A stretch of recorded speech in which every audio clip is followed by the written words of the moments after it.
Casey Neistat liked my tweets. Keep creating like crazy. One of those videos actually went viral, right? Joe.ie, they wrote about it. Her.ie wrote an article about it. And then this American TV show. On my grind all day, gonna make $1 million that someday. You know. Hi everyone, welcome to Doers Talk podcast. Today I'm hosting one of the most interesting YouTubers that I recently came across to, Dara Tah. Welcome. Thank you very much. Yeah, so I don't really need to introduce myself since you already did, but yeah, I'm Dara Tah. I run like a personal brand YouTube channel, and I kind of do a lot of different things. And then recently I've been doing kind of more of a commentary YouTube things where I'm kind of more talking about storytelling and talking about other YouTubers and stuff. I just want to also quickly say the way I came across to Dara also applied to one of the most interesting jobs that I like, 368 by Casey Neistat, and he made that video so creatively and so interactively that I got inspired and also got applied with my video application, and that's the way I came across to Dara. And Dara, I know that even you gave a quick intro, but can you give me a quick maybe macro intro in terms of like which part of Ireland you come from, where'd you go to college, what did you do, how you decided to become a YouTuber? Okay. Yeah, so I'm from Sligo. I went to college in Maynooth. And I was always mad into psychology. So my whole career trajectory was actually going towards psychology. Okay. So I studied psychology, did an undergraduate. I worked as a research psychologist for like a year, then an assistant clinical psychologist for like 2 years. So my whole career trajectory was going towards being a psychologist and being a clinical psychologist. Okay. And then I applied for a clinical doctorate and was very young at the time and got into the top 70 or something like that, but it wasn't enough to like actually get it. Yeah. And from there I was like, oh crap, I need to take a year out. It's like, you know, as in like I got it, but I didn't get it. So like I had to wait a whole year until I could apply again. Okay. And then I was kind of going, you know, what should I do for a whole year? Yeah. Like, should I just continue doing my kind of voluntary work, mostly being an assistant clinical psychologist, or what should I do? So what I decided to do was go traveling. And while I was traveling, I was like, right, well, I'm going to just do all the things that for some reason were always passions of mine, but I never tried to dig into. Yeah, take appropriate actions for that. I just didn't take action on it. So I went traveling, bought a camera, started trying to make funny videos, mostly actually like kind of travel videos. Okay. I was like, I'm going to make a documentary. That's what I was thinking. Like I went around Mexico with one of my best friends and I was like, I'm going to make this unbelievable documentary and it's just going to be traveling, but it's going to be dirty and gritty. You know, you're going to see the worst parts of it. So I recorded something about like 600 gigabytes of footage. Okay. Finally came back from my travels like 7-8 months later or something like that to Ireland. Got my laptop, got editing software, started 7 months you were there? I think it was 7 months. Well, I was traveling. That's around. A long time. It was a very long time. Yeah. So 3 months of that was in the USA. Okay. And 3 months of that were in Mexico, and then a month of that just like doing like an interrail at the very end around Europe. So it was really cool. And I came back, put all the footage in. I was like, right, time to make a documentary. And I realized very, very quickly that I was like, oh, this footage is absolutely shit. You know? Why did you do that? As in, I didn't know what I was doing. I didn't know how to record. I didn't know. But you realized that afterwards, not while you were recording. Exactly, yeah. Okay. So I was kind of making like daily vlogs where I was trying to be creative or whatever, but never edited them. So I had like a massive backlog of footage. Okay. And then it was like I imported it in. I was like, right, let's try and make a cool, entertaining video. Then I realized like, whoa, I was doing so much wrong. You know? Okay. As in like, I was incredibly boring. You know, that's the one thing. I was just talking so slow and like just didn't have my personality wasn't coming through or whatever. Yeah. You know. So and then like in terms of just even using the camera. So I think of that period, which basically none of it is online, which is interesting. So I've got a period in my life where I created a lot. Yeah. No one ever got to see it basically, and that period I like to think of as my pain period. That was the period where I got a lot of shit out of my system. Okay. That's where I just like did a lot just so I could get the crap out of my system so I could figure out how to do everything. Okay. Yeah. And then from there on, you started by small pieces. You started kind of developing yourself. You realized, okay, the camera didn't work well. Me interacting with the camera is completely not the way it's supposed to be. Yeah. And then you started kind of figure out fixing yourself from there on, right? Yeah. So what I did was I basically took the little bits of footage, like the tiny bits of footage that I might have thought were okay, and I tried to create a vlog around that. So it was like me back in Ireland telling the story of what had happened. Okay. So I had initially thought, it was going to be right in the moment of being in Mexico or whatever. But then I was like, that's so boring. So then that's where I started the YouTube channel. I was like, okay, let's just see, rather than some sort of documentary, let's do something where it's, episodic. It's something like Casey Neistat. It's a daily vlog or whatever. And I was just trying to tell the story of the traveling or whatever. And all the while, it was more so, right, I was so damn boring. Yeah. Now, how can I learn to just be myself on camera? So that's what it was kind of more about. It was me learning to almost trying to learn to act and just trying to get comfortable with a camera. And when you were trying to learn and try to become yourself, and I think that's one of the most difficult thing that so many people out there are struggling with, Dara, 100%. to try to become yourself. Even though, let's say, you might be in general genuine and good as you are, but because there's so many different type of formats that that they are popular in the world. Let's say like Casey Neistat, we come across to be as, let's say, Casey Neistat. Like I know for myself that even though I try not to be similar to Casey Neistat formats, but I come across like that, and then I hate myself that I actually come across like that. And I constantly keep working on myself. How can I be more unique, more myself, and expose that instead of exposing the different type of formats to the world out there?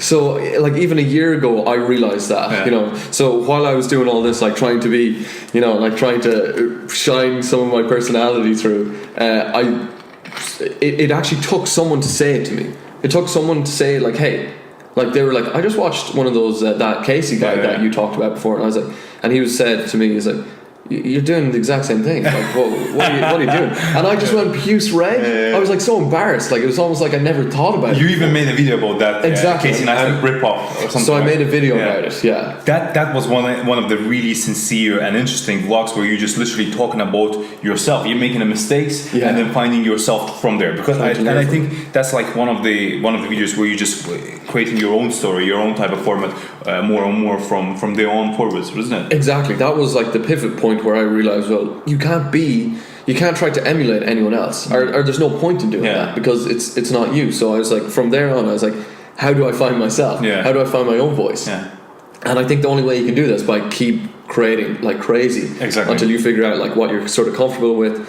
and what you like doing, and how in terms of comedic effect, how you like that to come across in a video or something like that. But I think some people who might hear this and they might be like, okay, should I not even do anything then, because I can be different? And I think that's actually incorrect. I'm thinking that it's, as you said, it's better to do and keep doing. Then you come with something unique, because when you start, you have to be on someone else's influence. It's rare that you wouldn't be on someone else's influence. But most of the times when you start, you get inspired by someone else, and you go with under their influence, and then you start finding your own kind of style, your own route, right?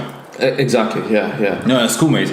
And Dara, how did you then? Obviously, you did that, and how you decided to you'll proceed with YouTube? First of all, I just found it really fun. Because you're not doing psychology at the moment, right? No, I'm not. That's No. So I basically kind of I came back from all my travels. I started the YouTube channel, and I was like, right, I'm going to just do a daily vlog. And I was kind of like, right, well, this is what I'm really interested in. This is something that if I have to go back to psychology in the future, I just feel like I need to just give this a good crack. I was like, I just feel like this is what I'm meant to be doing. So that's after you did it, after you went to travel, and then after you tried to figure out yourself, you realized that you crap, and then you start making different type of videos, and you realize, I kind of get something. Well, I kind of felt like, I'm actually kind of good at it. That's what I got. I was like, I'm actually kind of good at this, and I really like making videos. I really like entertaining through a video. So I was like, okay, I need to give myself 6 months, or something like that. I was like, 6 months, and I need to make this happen. So I was like, all right, shit, I need to somehow try and make a career out of this in 6 months, and it didn't happen. So I was like, I tried everything. I experimented like crazy on the channel, and then I kind of it's not really working. But there was nothing I could do, and then Well, sorry, it did kind of work in some ways. It didn't work in the way I thought it would. Okay. So, I started experimenting. I started making like weird vlogs, these kind of like crazy over-the-top vlogs where, I did challenge myself to, I did these kind of travel vlogs where I'd like hike onto a mountain, to the middle of the mountain, 4-hour hike all by myself. Find this mine, go into it, stay overnight for one of these 24-hour challenges, and do a Ouija board by myself. So I was trying to think of like the craziest things I could do that no one else would possibly do in their right mind. So I started doing those type of videos. But you were not doing them just for the video. You were also doing them because you like those kind of traveling or like So it's like I love traveling, I love challenging myself, and I love being scared. So that's actually how that. So on top of that, you just wanted to video that and do something new, right? Yeah. Okay. It was something new, and it was something extreme, and I kind of realized I felt like I had to do something extreme to be able to break out in some ways. So one of those videos was picked up by what happened. Like Joe.ie. Joe.ie, So they wrote about it. Her.ie wrote an article about it, and then this American TV show. Yeah, I read in Joe.ie that one of those videos actually went viral, right? Yeah. So like it was from it went viral, but in a kind of weird way that didn't really help me out. Okay. So this American TV show picked it up, and they did a piece on it. It was really cool. They're chatting about my thing and going, Dara Tah, in Ireland, and like he's doing whatever. So that was really cool, and that was bought out by my piece. I sold my piece to other people, and it kind of went viral in the sense like I see it every now and again, but it doesn't. There's no traction back to me. Doesn't contribute much to you, No, so I realized then it's like, okay, I can make something go well, maybe not make something go viral, but I was like, I can make something interesting and definitely entertaining, which is recognized by others. Yeah, and so that they might want to chat about it. Okay. So that then I was like, okay, I'm onto something, but I got nothing out of it. So it's like, what's the next stage? How can I do something that like is just 100% the distribution comes to me, the people come to me? Like, why should they go to other companies? Exactly. And then you continued from there on, and do you feel like you're getting better and better over the years lately? Yes. Oh, definitely. Every single video, like if I look back even 3 videos ago, I'm like, ugh. Like, really? Yeah. Even 3 videos ago. I feel the exact same thing. Every single time I make a new video, I feel like, oh my god, like this video is way better than the previous one. And then I make another one, and I was like, this is better than the previous. There's some videos that I like from previous ones, some of them, but then latest video always almost better than the previous one. There's always some kind of improvement towards something, but I think like making a video, and especially like an online video where you're trying to get people to like interact with it, it's like you're juggling a load of different balls. So like, there's like, okay, one ball is how you present on camera, one ball is the editing, one ball is the concept of the video, one ball is the relationships in the video, in that like if there's someone there, if they're interacting with you well, then it comes across really well, but if they're too shy or something like that, then there's a ball that's fallen to the ground. So every time you make a video, you're juggling all these balls, like, and you want them all to be great, and every single time there's going to be a mistake. Every single video, one of those balls is going to hit the floor. Exactly, and it's very, especially because in editing there's so many things that are involved, you always might miss something small, but those are things very, very small. The main thing is the story, the main thing is that the fact that you keep doing this and you're improving in general. And we were talking about the fact that you're getting now recognized, or you wanted to get recognized so that it actually comes to you. And lately you were recognized by Elle Mills. For those who are actually listening, one of the most famous YouTubers out there.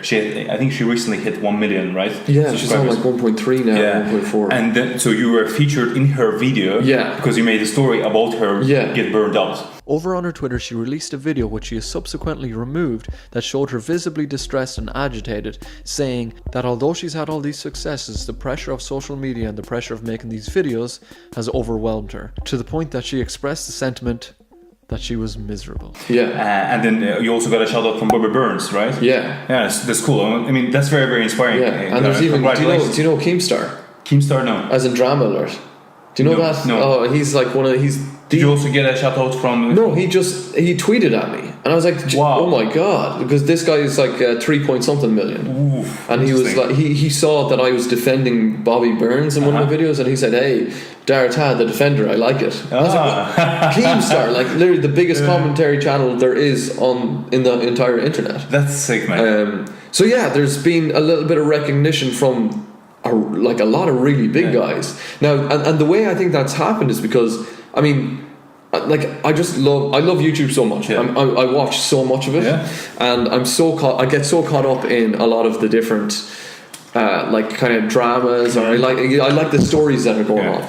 And sometimes I see a story and I go, hey, there's room here for someone else to tell a part of the story. Okay. And I just think I always go like, that's me. Specific area. Yeah. So like with the Casey Neistat thing, you know, Casey Neistat, he's talking about 368 and all this, and then suddenly I'm going like, wait. Someone needs to make an application. I was like, someone is going to make an application. I think you were the first one. I was the first. Application. I was the first. And that's because I knew instinctively. It was like the internet is going to be barraged with a load of Casey Neistat applications. I'm going to be the first. That's all it was, and it paid out. Because even Casey Neistat, he saw the video, but he didn't. He saw the video. He saw the video and he liked one of my tweets. Okay. So it kind of shows that at least he saw it as well. That's perfect. So for future, potentially he might see a potential in this guy, right? If he's hired someone like with that kind of role, because he recently I think advertised one role in terms of gaming. But it's absolutely nothing to do with us.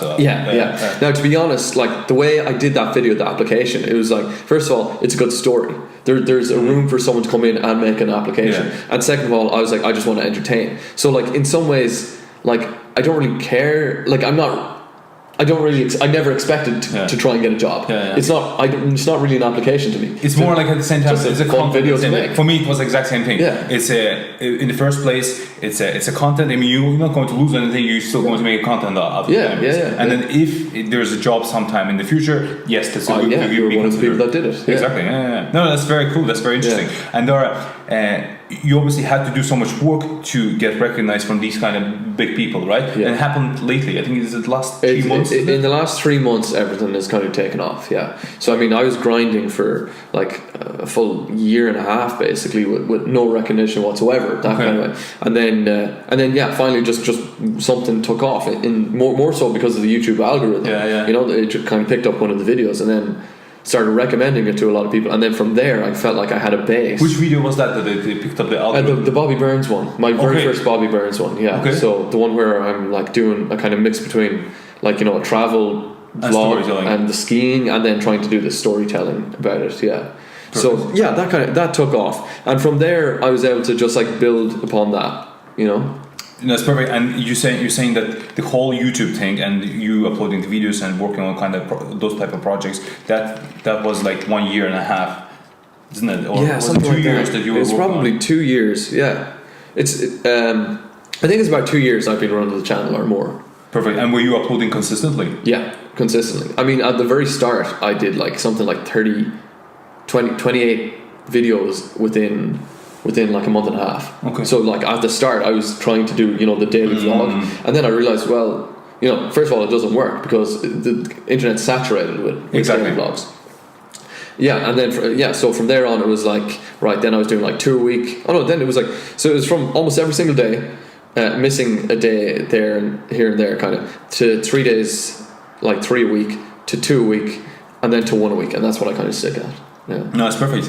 And was there ever times when you were like doing those videos and you kind of didn't get much subscribers, much views, where you kind of were struggling with, you know, should you even continue this? Like, definitely. Like there's so many times, like YouTube can actually be really frustrating. It can be really frustrating. It can be like, it can piss you off. And there was plenty of times where I was like, all right, I've now created a video that's crazy. You know, like these things, like I was telling you, all these extreme videos that I was doing. The one in a mine with a Ouija board, the one where I went to like this like haunted cottage, that you know, these things. I'm staying up 24 hours in a day, not getting any sleep, recording myself, scaring the shit out of myself, and I'm like, this is crazy. So like, here's a video that should go viral, or at least it feels like it should go viral, and then you put it up and it only gets 100 views. Exactly. You know, something like that. Gets 100, 200, might get a bit more. And how did you decide, okay, but I'll still keep doing this? Like, how did you like overcome the frustration? And what should be in you so that you can overcome that difficult frustration? Because you put so much effort and then you don't get what you wanted from it. This is a hard one for me to explain. I feel like I just want it so badly. Does that make sense? I will literally not stop at anything. You know? So, you know what I mean? Like 100% want to make an online business out of YouTube. Okay, so that is where I'm going. You know, so it doesn't matter the hurdles. I will break through every single brick wall I have to get there.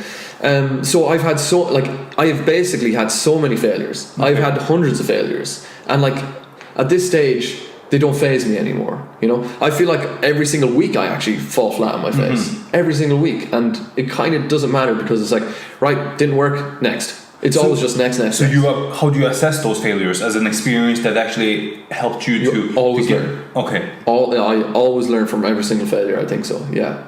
And I think that's very, very important because there's two options. You either get frustrated with it, and obviously there's to a certain level you might get frustrated. That's normal human psychology. But then if you want it so bad, you're just going to get an experience and just go ahead with it. Yeah. I think you need to have like almost like dogged determination to so that the failures don't affect you. You know. Yeah. No, definitely. And failures are nothing, you know. I think people are so afraid of failing. And like, you know, Gary Vaynerchuk, you hear all this, you know, but it's so true. Like you need to fail hundreds of times before you get anywhere. Exactly. No, I feel the exact same thing. I think when you fail, if you fail and you learn nothing, that's bad. That maybe you know you need to maybe do something else. But if you fail and you learn that, okay, maybe you don't have to repeat the same type of mistakes or something like that, and if you love it so much, if that's something that you love so much, then you're going to learn from it, experience, and then just not perhaps repeat the same type of mistakes. Or even if that's a mistake, you'll be like, okay, I will keep doing it because I love it so much. And then you might twist something along the way and just become better at it. Yeah. Cool. The other thing I want to ask you, Dara, your process of making the YouTube videos, they're very, very interesting, creative, everything, starting from the idea of your storytelling and then your thumbnails and titles. Can you just walk me through your video editing or the process exactly? How do you do it? It's definitely changed. It's changed so much from the start, but now I have an idea. It's always just like I see the title and thumbnail first. That's actually how I work. You know? So it's like you know, like I said, if I'm trying to tell a story, it's got to be, the title has to be. So you mean like when you say you see the title and the thumbnail first, you don't come up with an idea and make that idea into the title. You come with the title first. Kind of, yeah. It's like the idea and the title are the same thing in some ways. Oh, okay. So that's right, actually. Yeah. If to like, you know, say that like that Bobby Burns video I did, where it's like how Bobby Burns manipulated YouTube. There was just this story about Bobby Burns, him talking about manipulation, how YouTubers are manipulating people, and like who's doing all these kind of. You actually the person who introduced me to him. I didn't know him before. Yeah. I think he's a really, really interesting creator. But specifically, I knew he had like all this thing, like these things going on. People were interested in him. I was like, I'm going to flip that entirely on its head, and I'm going to put him in the center of manipulation. That was the idea. That was the idea at the start. So then that's where the title came from. And then you know the title came from that. And then in terms of the thumbnail, I was like, right, stick his head into this like aggressive looking thumbnail that's like very like I'm exposing someone. It's like, this is dramatic. That was the idea. But then. So like, you know, that's the thing that I felt like could cut through. That's the thing that would get people's attention. But then what I was going to do was I was going to just try and entertain. I was just going to like, I'm going to actually tell a nice story of a kid, you know. Exactly. And that's, I think there's one guy who actually reviewed your video saying that you basically you start with the video, there's a thumbnail, interesting thumbnail that you're going to talk something bad about the person, and then when they start watching it, they realize actually it's something good that they actually, you know, you expect something and then you just turns out to be totally different. Totally the opposite, which is good and bad in the sense that like drama is just such a thing, say on YouTube, well, in general, in any kind of media, like it's the dramatic, it's the thing, like people being exposed, people being assholes. That's the thing that like just travels. So I was like, I'm going to play with that in the sense of like, I'm going to make it look like I'm exposing people. I'm going to make it look like I'm just like a whiny guy who's complaining about other people. But then I'm just going to do the opposite and actually compliment them and actually just try and, you know, give a more level-headed kind of consensus on someone, you know. Sweet. Oh yeah, I want to ask you, Dara, what are the good and bad things for you of being a YouTuber? Yeah, there's so many different things. I suppose there's a lot of good, and there's actually a lot of bad as well. And I don't think people talk about the bad side, you know. Yeah. But the bad side is more so just like how frustrating it can be. Okay. How you know you need to grind really hard. There's a load of work to it. There's so much work to it. And then for very little reward. And does that ever affect your personal relationship or like your family life, etc.? A little bit.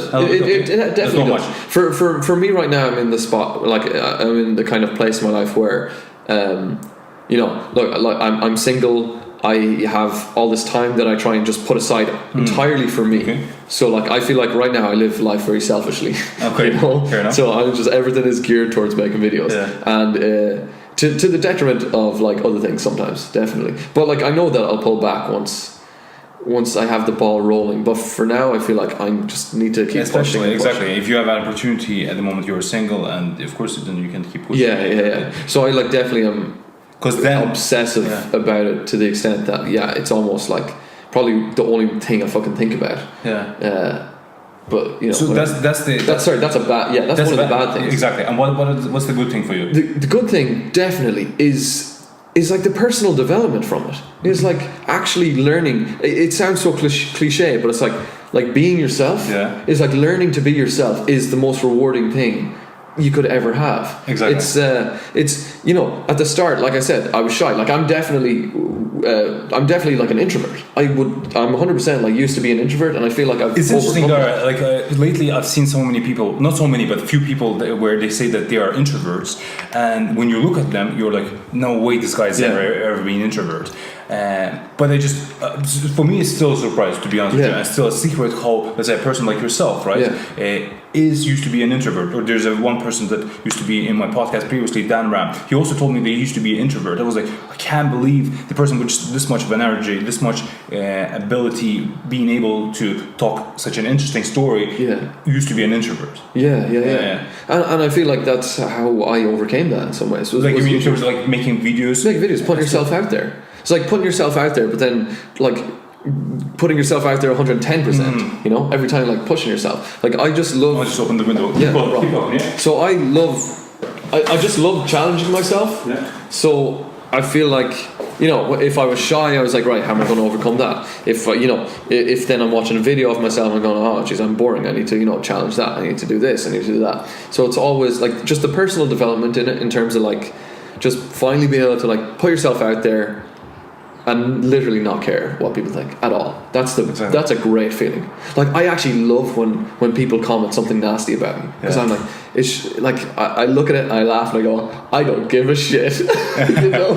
But I think there's a specific point you need to cross, right? Not to give a shit. You need to like keep working on stuff, and then you'll be like, okay, I'm not in that kind of level where I'd be giving a shit about these kind of comments.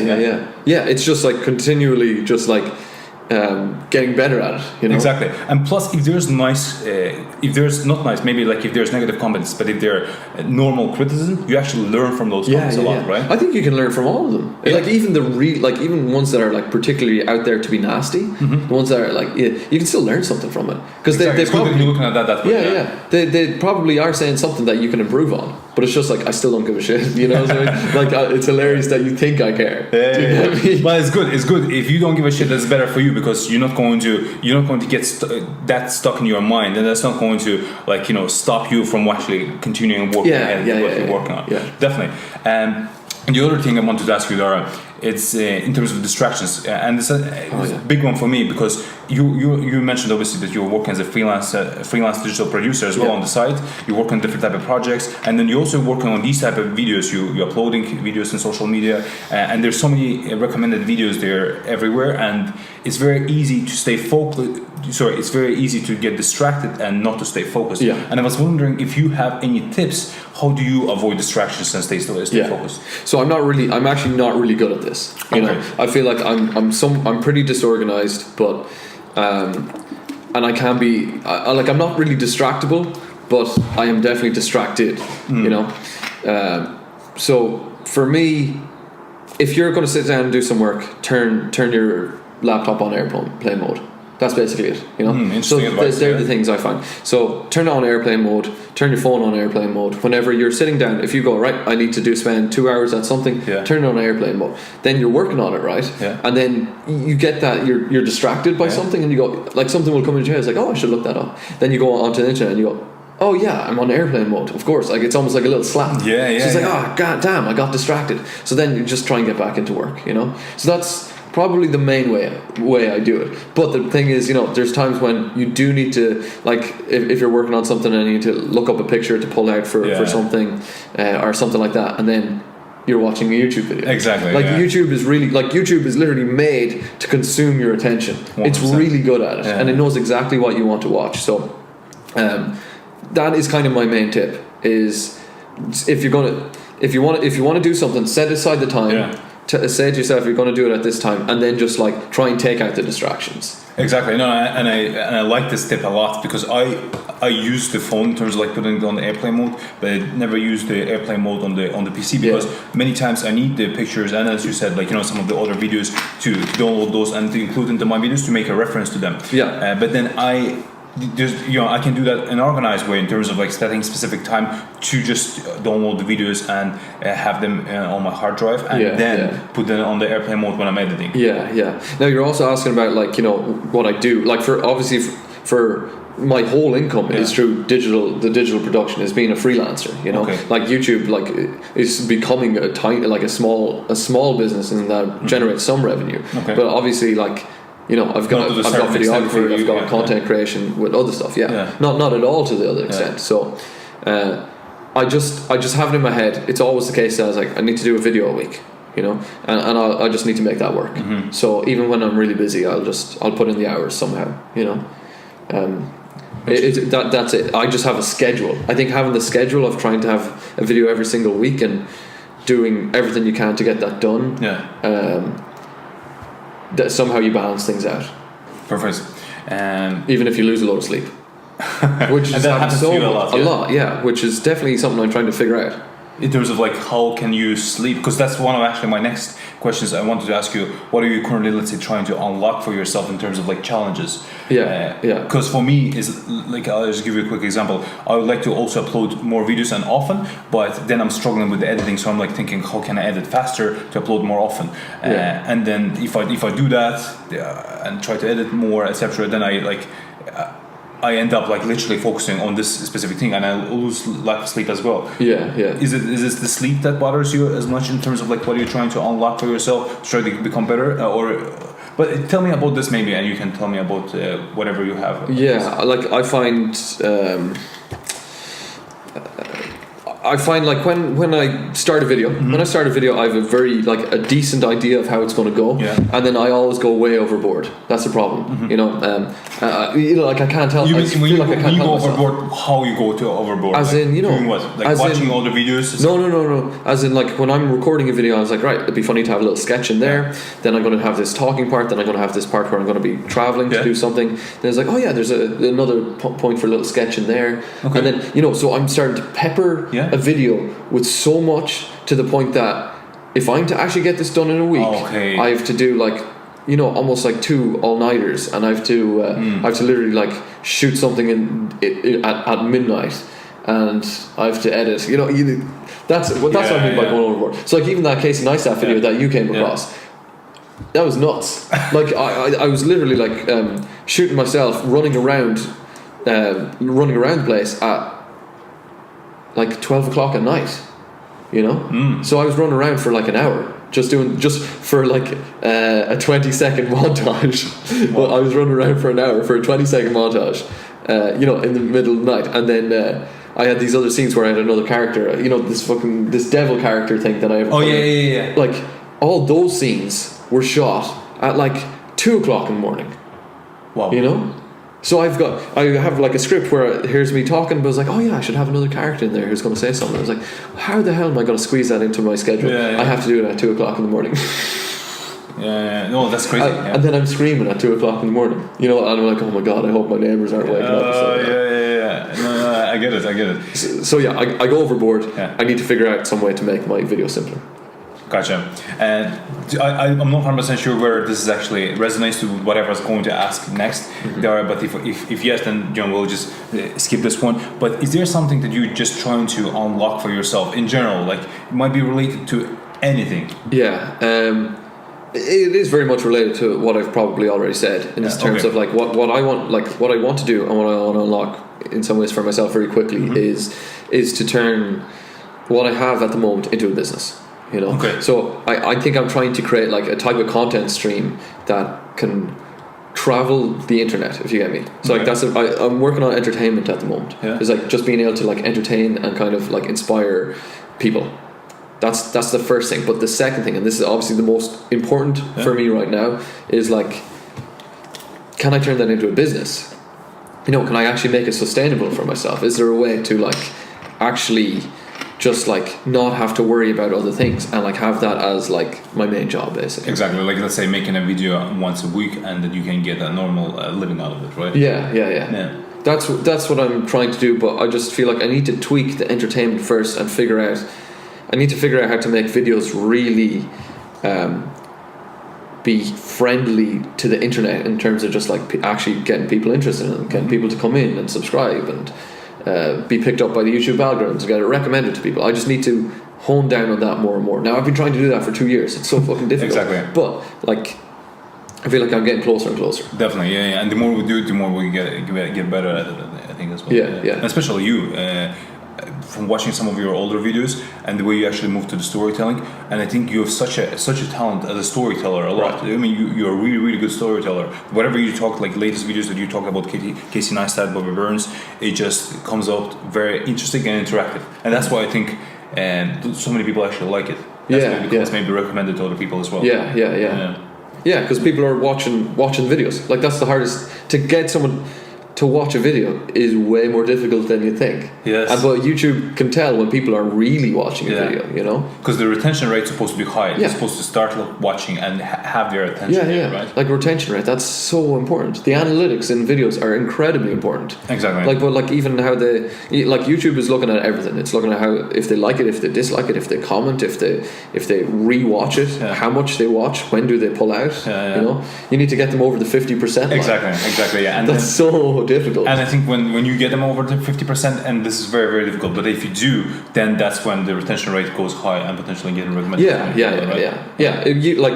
YouTube's looking for all the signs that it's a good video and that people are interested in and want to consume it.